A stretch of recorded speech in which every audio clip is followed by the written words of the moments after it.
18h20, on vient en France, on va parler immobilier avec notre deuxième invité, c'est Yann Géado, le patron de Laforêt Immobilier France qui est avec nous. Bonsoir Monsieur Géado, merci beaucoup. Je rappelle, c'est 720 agences à travers tout le pays. Aujourd'hui, Laforêt, 4800 collaborateurs. Comment on vit ce genre de période dans le secteur? Mais mal on imagine parce que, alors, vous allez nous l'expliquer, on a entendu dire que depuis le début de l'année, le marché repartait. On donnera vos chiffres dans un instant. Vous êtes venu avec des chiffres sur le premier semestre. Que le marché repartait jusqu'à l'annonce de la dissolution qui a gelé, nous dit-on, mis sous cloche le marché. Est-ce que c'est ce que vous ressentez? Est-ce que c'est ce que vous voyez depuis le 9-10 juin, finalement, vous, chez Laforêt? Alors, c'est vrai qu'on a vu progressivement le marché se détendre et reprendre. Tous les feux qui étaient au rouge en 2023 sont partiellement passés au vert en 2024, notamment le feu du coût du crédit et puis des prix immobiliers, donc avec une croissance symbolique, mais une croissance des volumes de vente. Et c'est vrai que depuis la dissolution, on a d'une part une clientèle internationale qui a appelé nos agences. Alors racontez-nous ça, prenez une minute pour nous raconter ça, peut-être le 10 juin matin, lundi 10 juin, qu'est-ce qui se passe? Oui, alors les WhatsApp, les emails, les SMS de clients internationaux, ce n'est pas notre cœur de métier, mais on a des clients frontaliers qui vivent en Suisse, qui vivent en Allemagne, et qui avaient des projets d'acquisition et qui ont contacté nos agences en disant « je mets en pause parce que je ne sais pas quelle va être la fiscalité, quel va être le régime qui nous sera réservé ». Donc ça, on va dire que c'est peut-être anecdotique, mais en tout cas, c'est la vision qu'on a à l'extérieur de nos frontières. Et puis, une partie des vendeurs et une partie des acquéreurs, puisque aujourd'hui, c'est Noël tous les jours depuis 3 semaines. On n'a pas parlé de logement quasiment pendant 7 ans. Vous êtes d'accord? Est-ce que vous arrachez pas les cheveux en disant « mais pourquoi a-t-on si peu parlé de logement et d'immobilier pendant cette campagne immobilière » Parce que c'est au cœur du pouvoir d'achat, et le pouvoir d'achat est au cœur de la campagne. C'est le premier poste de dépense des ménages français. Donc aujourd'hui, vous avez les acquéreurs qui ont entendu que les droits de mutation pourraient être offerts pour la primo-accession jusqu'à 250 000 euros. C'est quand même un cadeau qui peut grimper jusqu'à 17-18 000 euros. Donc certains qui n'avaient pas initié leur projet ont dit on va attendre un peu, il y aura peut-être une bonne nouvelle. Des propriétaires ont entendu aussi que peut-être le DPE, on allait s'en passer et qu'au mois de janvier, ils allaient pouvoir continuer à louer leur logement. Et puis les investisseurs potentiels se sont dit oulala, abrogation de la loi anti-squat. Je ne sais pas si je veux me lancer dans cet investissement. Donc on a à peu près 20% des acquéreurs et des vendeurs qui également se sont mis en retrait du marché depuis la dissolution. Donc là, on peut se mettre en mode pause aussi bien par inquiétude que par espoir, non? Dans les deux sens. Absolument. Il y a à boire et à manger dans la situation actuelle. On peut voir le verre à moitié plein ou à moitié vide. Question sur la suppression des frais de notaire pour les primo-accédants à la propriété. Il y a été question notamment encore hier soir sur le débat qui a eu lieu sur BFM TV. Ça passe devant le Conseil constitutionnel ou ça passe pas au passage? On n'arrive pas encore à trancher vraiment ce point-là. Si vous voulez, c'est la deuxième phase. Après le choc des promesses, nous allons rentrer dans le choc des réalités avec en effet des barrières constitutionnelles, des barrières budgétaires, une barrière qui s'appelle l'Europe, une autre qui s'appelle les marchés financiers. Je ne suis pas spécialiste, mais il y aura peut-être également des encombres pour cette mesure, comme pour d'autres. Un mot sur les vendeurs. Est-ce qu'il est vrai, de même manière que vous me dites, on a vu des acheteurs potentiels mettre leur projet sur pause, des acheteurs qui ont dit aussi je mets mon projet de vendre mon bien sur pause, ou alors je me dépêche de vendre, quitte à brader? Est-ce qu'on voit ça aussi? Ceux qui étaient engagés veulent accélérer leur projet, que ce soit les acquéreurs ou les vendeurs. Les acquéreurs se disent j'ai lu que peut-être les taux d'intérêt allaient sanctionner la France, donc j'ai négocié mon crédit, j'ai trouvé mon bien. Accélérons. Les vendeurs, même chose. J'ai besoin de réemployer le fruit de la vente. Accélérons. Quitte à brader un petit peu quand on vend là pour se dépêcher, ne sachant pas ce qui se passera après. Non, c'est pas la grande braderie. Les prix reculent globalement. Au bout d'un an, les propriétaires acceptent enfin de faire des concessions, l'ont compris. Le problème est peut-être un peu plus du côté des acquéreurs qui sont beaucoup plus figés sur leur position. Donc vous me dites, on n'est pas sur un marché figé fondamentalement, en totalité. Il est en partie figé, mais il continue quand même de tourner ce marché, quoi. Parce que c'est aussi ce que nous disent les clients qui sont en contact avec nos agences. Nous avons hâte que le résultat arrive et qu'on se remette à fonctionner entre guillemets normalement. Oui, mais est-ce qu'on ne va pas être confronté à une période d'incertitude qui peut durer un certain temps? Certains disent, écoutez, on ne sait pas ce qui va se passer lundi matin, on ne sait pas comment un éventuel gouvernement sera nommé, quand, comment.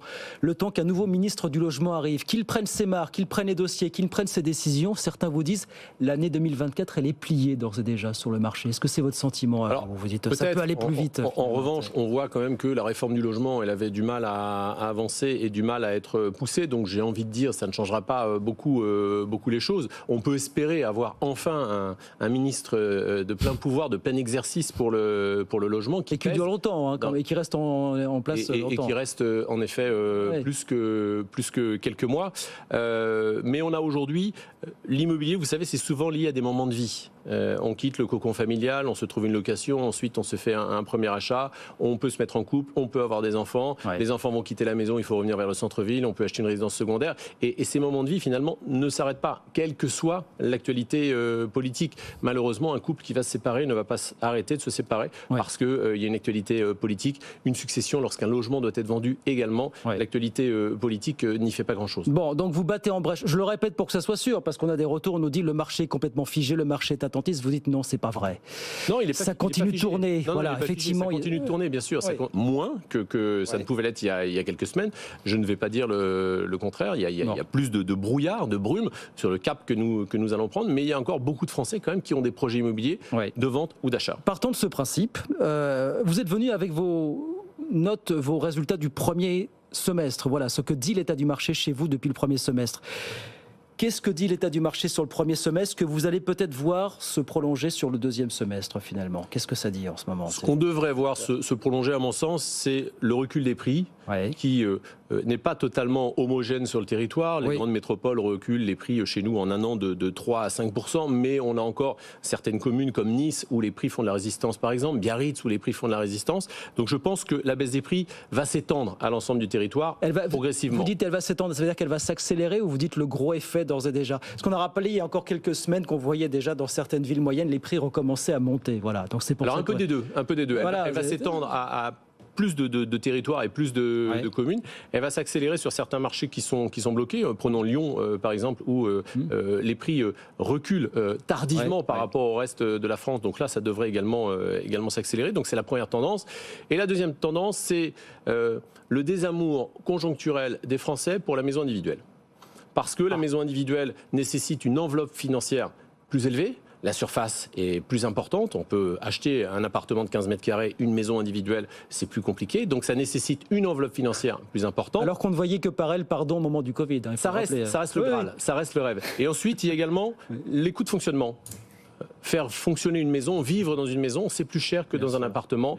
Il y a des extérieurs, il y a des arbres, il y a un système de chauffage qui peut consommer plus, il y a des ouvrants, des toitures, etc., etc. Donc on voit que les Français, et c'est ce qui a marqué le premier semestre, les Français se sont mis en retrait sur les maisons en faveur des appartements. Donc on peut, si on conjugue les deux, on peut peut-être attendre une baisse encore plus marquée sur le prix des maisons individuelles. Et une chose aussi, vous dites, alors on observe toujours, on est toujours dans ce rapport de force entre vendeurs et acheteurs, vous dites les vendeurs ont fait le job sur la baisse de prix, maintenant ça va être aux acheteurs de faire un petit effort. Ça veut dire quoi ça concrètement? Ça signifie que les vendeurs ont mis un an à comprendre qu'ils devaient faire des concessions et se mettre en ligne avec la capacité d'achat des acquéreurs et les réalités du marché. Maintenant c'est rentré, ils l'ont accepté. Maintenant c'est rentré, globalement c'est rentré, sauf sur le saisonnier, les résidences secondaires, où là le marché est totalement bloqué et gelé, puisque par définition on a des propriétaires qui ont une capacité financière supérieure, qui n'ont pas le couteau sous la gorge pour vendre. Donc qui restent bloqués sur un référentiel de prix d'il y a 2 ans et qui ne veulent pas emboucher. Mais côté acquéreur, on a également aujourd'hui des acquéreurs qui nous disent « je ne vois pas pourquoi je renoncerais à une surface que j'aurais pu avoir quand le coût de l'argent était à 1%, alors qu'aujourd'hui il est à 3,70. Donc je veux que ce soit uniquement le vendeur qui fasse l'effort. Et donc cette pédagogie, on essaye de la faire auprès des acquéreurs. Renoncez à un peu de surface, éloignez-vous de votre zone de prédilection et faites des travaux si vous en avez la possibilité. Si je vous demandais en 30 secondes, on ne sait pas ce qui sortira du chapeau la semaine prochaine, dans les prochaines semaines. 1, la mesure repoussoire pour vous, pour votre secteur. 2, la mesure à privilégier pour relancer le secteur. Voilà. Je crois que rêve et cauchemar en 30 secondes. Allez, alors les mesures repoussoires sont celles qui concernent l'investissement locatif, puisqu'on a le marché locatif également qui est extrêmement à la peine, et on voit les jeunes déçus de Parcoursup qui doivent renoncer régulièrement à leurs vœux faute d'un logement. Donc il faut booster le PTZ, certains proposent notamment qui pénaliserait en tout cas l'investissement locatif. Et l'autre mesure, c'est en faveur des primo-accédants, avec l'arme majeure, mais qui est conditionnée aujourd'hui géographiquement et à la réalisation de beaucoup de travaux dans l'immobilier existant, simplifier le PTZ et faire sauter ces 2 verrous, des travaux et de la géographie. Bon, voilà, donc le marché n'est pas à l'arrêt, il est un peu perturbé, mais il continue de tourner, il tourne encore et encore. Merci beaucoup Yann Géano, merci beaucoup. Merci à vous. D'être passé nous voir, le président de Laforêt France, réseau Laforêt Immobilier, avec nous ce soir sur BFM Business. Merci beaucoup d'être passé nous voir.